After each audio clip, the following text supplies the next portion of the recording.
Assalamualaikum Pak Ustaz. Waalaikumsalam warahmatullahi wabarakatuh. Amin. Assalamualaikum Bang. Waalaikumsalam Pak Tom. Sahabat beriman dan Pak Ustadz, Bang J. Kali ini kita akan ngobrol mengenai penyakit yang umum sekali terjadi di sekitar kita. Bahkan dulu orang-orang tua itu Pak Ustadz sering mengalami sakit di daerah lututnya itu ya Pak Ustadz ya. Kadang-kadang kalau lagi jongkok berdiri bunyi krepet. Jalannya juga seperti tertatih-tatih gitu ya Pak Ustadz ya. Gimana nih Pak Ustadz supaya kami ini ya di masa tua ini tidak terkena sakit di lutut yang kata dokter itu pengapuran atau osteoporosis seperti itu Pak Ustadz. Dan itu kan juga kalau dibawa ke dokter nanti disuntik itu Pak Ustadz. Disuntik di daerah lutut itu gimana itu Pak Ustadz biar kita tidak kena itu hubungannya dengan akhlak atau perilaku yang salah Pak Ustadz. Bismillahirrahmanirrahim. Assalamualaikum warahmatullahi wabarakatuh. Waalaikumsalam warahmatullahi wabarakatuh. Amin ya rabbal alamin. Alhamdulillah. Sebenarnya memang Allah itu sudah sangat benar bahwa kita harus mencontoh akhlak Rasul. Nah, selama ini memang kita tidak tahu akhlak Rasul itu yang bagaimana. Taunya itu Rasulullah Muhammad SAW itu kalau sama istrinya baik, bercandain istrinya, kan gitu ya, tahu-tahu ringan-ringan itu aja.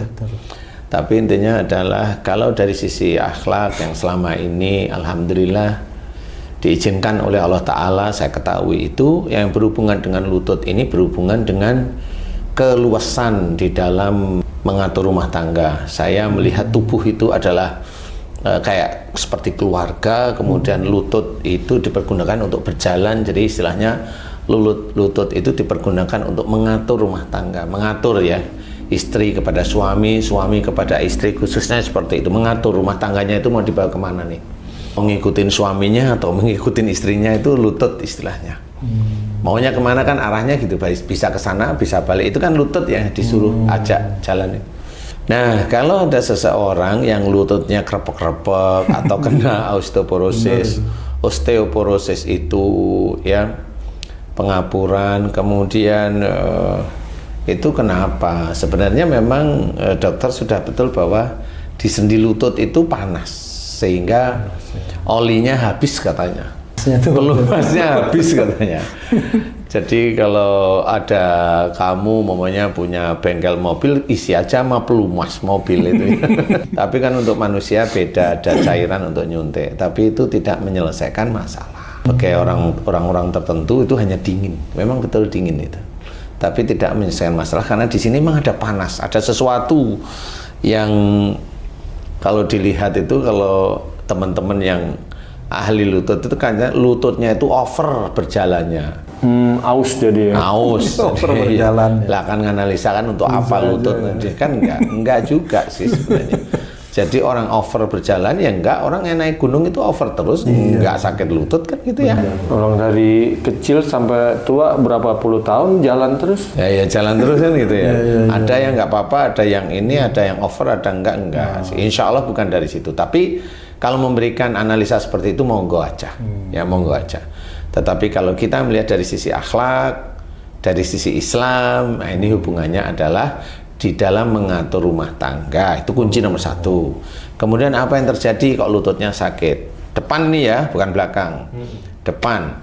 Berarti di dalam mengatur rumah tangga itu, kalau di depan itu ada unsur berani, ada unsur menyerang, berani. Bukan ego Pak Ustadz ya? Ya ego lah istilahnya ya, yang paling gampang itu ego, ada ego, ada arogan, ada kekakuan yang krepek-krepek itu, ada emosi, marah, marah itu yang panas di lutut itu. Jadi ada marah, ada ego, ada kekakuan itu mamanya diberi masukan oleh pasangannya nggak mau, atau ayel-ayelan seperti itu. Nah, orang yang selalu melakukan itu terus-menerus di dalam mengatur rumah tangganya dengan emosi, dengan kaku, dengan marah, dengan ego, insya Allah itu akan muncul penyakit itu. Kanan dan kiri ada bedanya. Kanan itu ada, dia menyuruh melakukan perbuatan baik, umpamanya kamu tuh disuruh istrimu, umpamanya ini hanya umpama sholat itu sulit, sholat subuh umpama. Nah, kamu itu kan karena sulit istrimu kan jengkel. Karena nyuruh terus kan nggak maunya kan baik, nggak dikerjain ya maunya. Itu nanti istrimu kena yang kanan. Jadi itu menyuruh yang baik tapi masih marah seperti itu. Pokoknya kalau yang kanan itu menyuruh yang baik tapi ada marah, ada kaku, ada ini gedumbel. Pemaksaan gitu. Ya adalah namanya ego kan pasti ada pemaksaan ya. Jadi keinginannya harus terpenuhi. Iya, benar. Kemudian kalau kiri nggak melihat itu sisi baik, pokoknya orang itu kalau dia ngomong harus dikerjain. Kalau enggak ya ada emosi, ada marah, ada kaku, ada ego. Jadi kalau menginginkan itu harus diturutin seperti itu. Nah, itu kalau kiri. Nah, inilah yang terjadi pada orang-orang. Insya Allah siapapun yang sakit lututnya seperti itu, awalnya pasti itu. Insya Allah pasti. Siapapun orangnya. Kalaupun ada sihir Ustadz mamanya, iya sihir itu masuk karena dosa orang itu sendiri. Dan nomor satu adalah itu diberesin. Kemudian dia umpamanya kalau itu ada umpamanya tadi saya sebutin ada egois dalam mengatur rumah tangga itu ada egois, ada emosi, ada marah, ada kekakuan. Nah kemudian ada sihir nanti dulu sihir jangan dilihat dulu. Kalau seseorang itu mohon ampun di titik itu seperti tadi saya ceritain, ya Allah ampuni aku jika aku dalam mengatur rumah tangga, kayak saya laki-laki berarti dalam mengatur rumah tangga saya dengan istri saya ada egois saya, ada kekakuan saya, ada marah saya, ada emosi saya.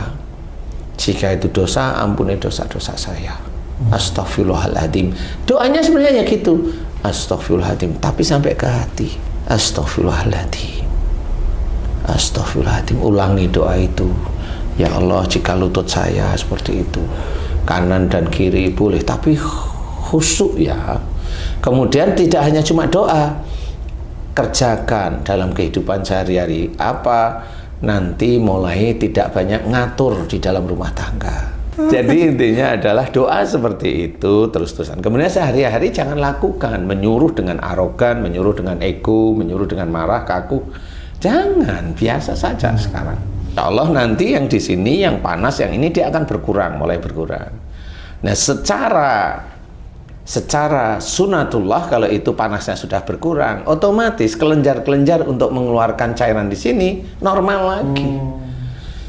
Sebenarnya prosesnya seperti itu. Jadi tubuh itu sebenarnya ada cara untuk bisa menyembuhkan sendiri ada, tapi banyak orang yang tidak tahu. Jadi tubuh itu bisa menyembuhkan sendiri kalau orang itu tahu. Makanya kenapa kebanyakan orang itu diajak taubat pada Allah Ta'ala, kemudian jangan mengulangi lagi dan berbuat baik, orang itu insya Allah diberi kesembuhan sama Allah Ta'ala.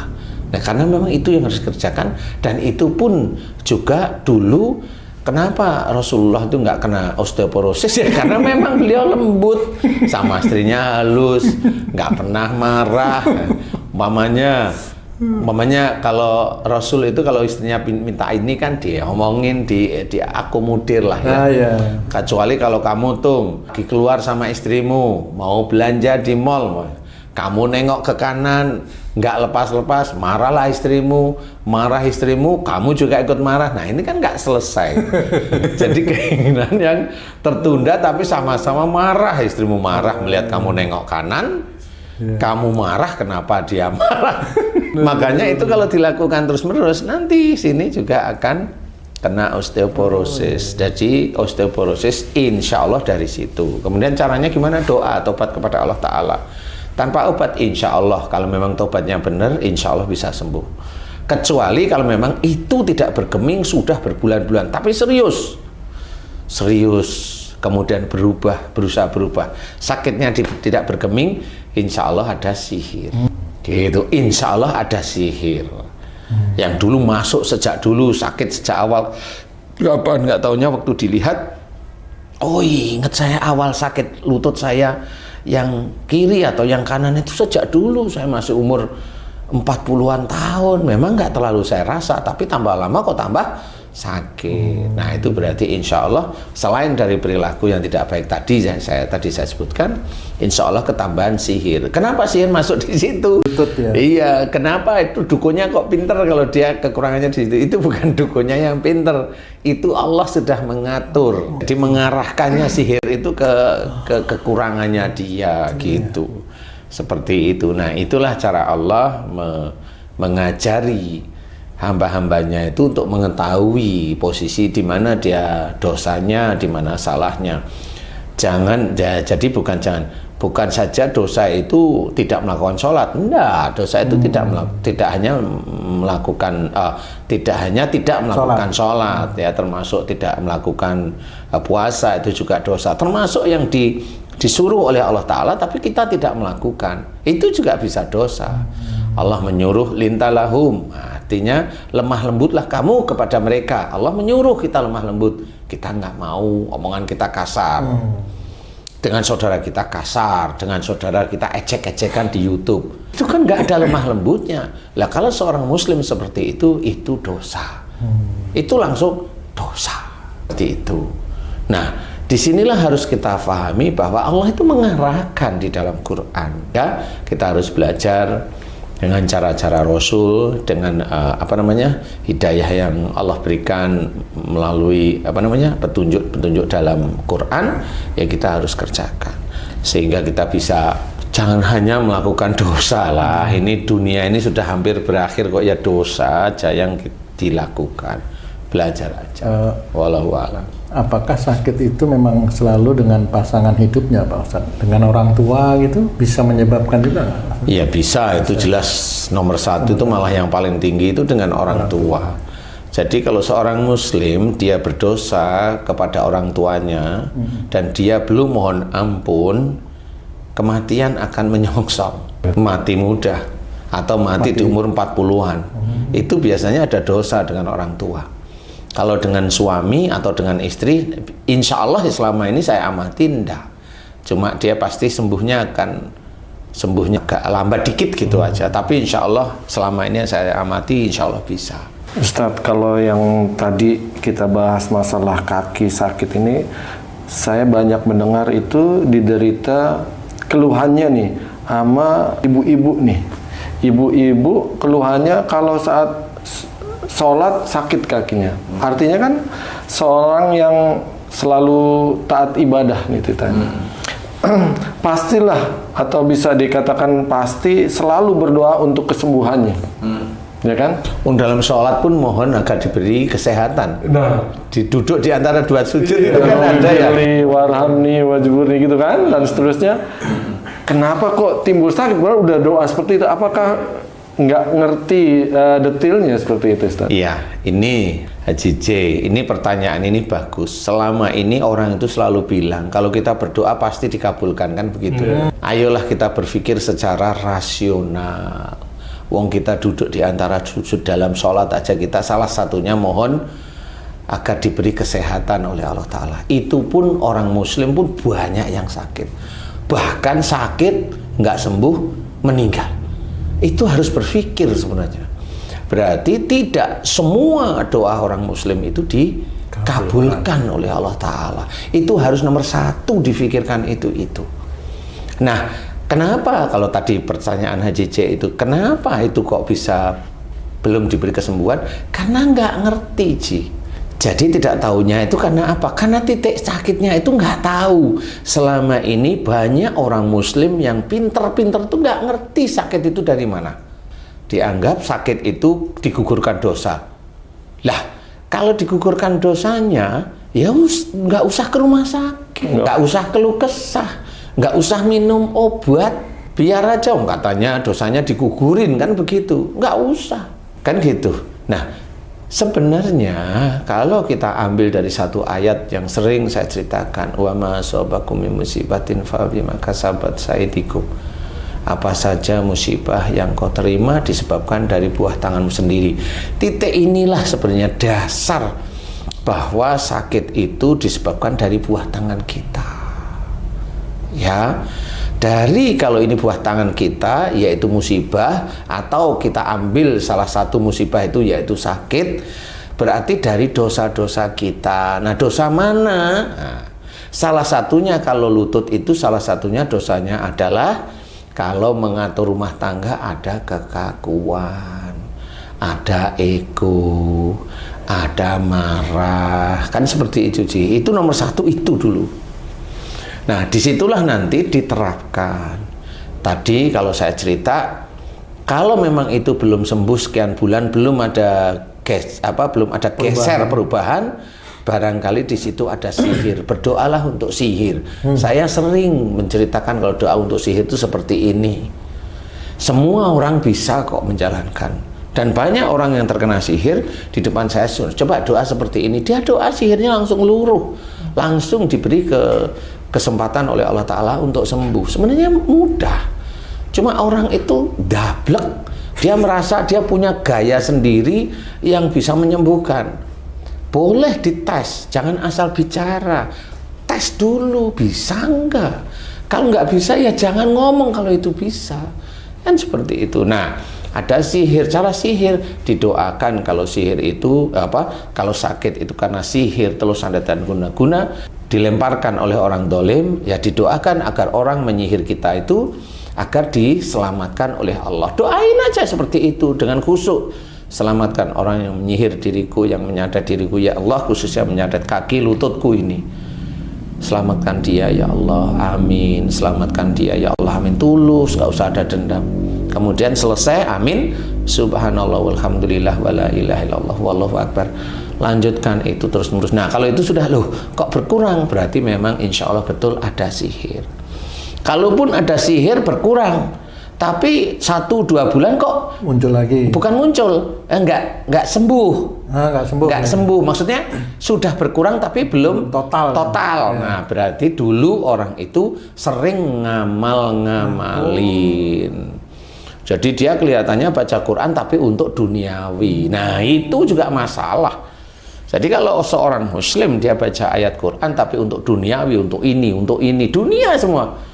Ya sudah, Allah nggak akan ridho seperti itu. Jadi yang baca Quran ini hanya satu, lillahi ta'ala. Tetapi kalau baca Quran untuk duniawi, untuk kaya, untuk biar di ini, di itu, tidak bisa. Tidak ada hubungannya dan tidak ada tuntunannya. Jadi kalau dia dulu sering dalam berjamaah itu, mamanya dia baca Quran tapi untuk dunia, jelas dunia ini. Dunia itu macam-macam ya. Intinya dunia itu di dunia ini, mau untuk kaya, untuk kesenangan hidup, atau untuk keselamatan dan sebagainya. Nah, itu nggak akan bisa. Nah, itu malah masuk makhluk. Nah, makhluk itu tambah lama itu nanti akan turun sampai ke kaki. Makanya orang-orang yang sering mengamalkan itu, baca-bacaan itu, pasti kakinya berat, tubuhnya berat. Nah, itu belum tentu ini. Sehingga dia kalau sholat setelah sujud itu mau setelah sujud mau berdiri itu sulit karena berat semua tubuhnya. Itu kebanyakan amalan, karena memang banyak yang tidak tahu bahwa kebanyakan amalan itu ya sama aja, kebanyakan jin dalam tubuh. Walaupun dia dirasain ada sakit enggak, kalau sakit enggak tapi beratnya minta ampun, nah itu amalan sudah. Dia banyak bawa jin karena apa? Ya itu tadi ngamalin untuk ini, untuk sejak dulu. Ya sudah, kalau sudah seperti itu. Ya kalau memang mau dilepas ya dilepas, tapi kalau enggak ya sudah berat terus sampai akhir hayatnya. Itu walau alam. Terima kasih banyak nih penjelasannya Pak Ustadz.